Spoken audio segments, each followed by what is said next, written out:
During my senior year of college, I played on the varsity baseball team. And one afternoon we started practice just as normal.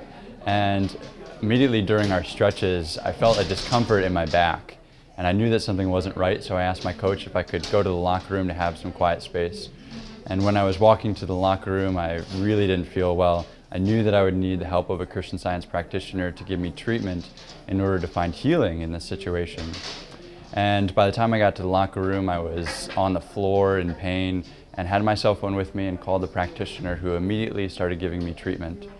A couple hours later, I was in my dorm room and there was still some lingering discomfort, and it was getting worse and worse. And it was a moment of really turning to God, looking for healing. I wasn't comfortable sitting, standing, walking, laying on my bed. And the practitioner was working the whole time with me. And we spent time on the phone and also time in quiet prayer. A friend on my hall suggested that I go to the Christian Science nursing facility on campus in order to get some help while the practitioner was working for me. And he stated this line from 2 Timothy, saying, "For the Lord hath not given us the spirit of fear, but of power and of love and of a sound mind." Later that evening, a Christian Science nurse at the facility recited that same prayer to me. And even later than that, the Christian Science practitioner that was working for me when we were on the phone recited the same line. So it was really the lighthouse for me in this dark scene that I seemed to be in. And it was about midnight, and I was in pain still from 8 hours earlier. And I called the practitioner again and let him know that I was still in pain and I was on the floor and I was really uncomfortable. And we talked for about 2 minutes, and then we spent the better part of an hour on the phone together, but in silent prayer.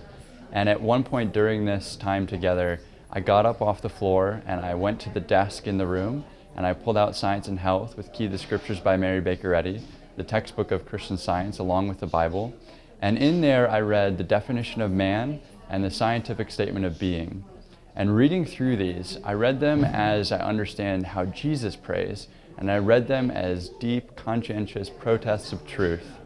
And after I did that, I put the books away, I got in bed, and up until that point I had only been able to lay in bed on my right side. The left side was just way too uncomfortable. I laid in bed on my right side, and within a couple minutes I was sound asleep. I woke up 3.5 hours later, completely healed. Before I opened my eyes, before I had to move my body, I knew that I was healed. I got up and took a shower, let the nurse at the facility know that I was healed, had a glass of juice, and went back to bed on my left side. And just before I fell asleep, I was just joyfully giving gratitude to God for this healing, and I fell asleep till noon and slept like a baby. It was really a beautiful healing, and that line from 2 Timothy has stayed with me ever since. In different healing situations, knowing that God hath not given us the spirit of fear, but of power and of love and of a sound mind.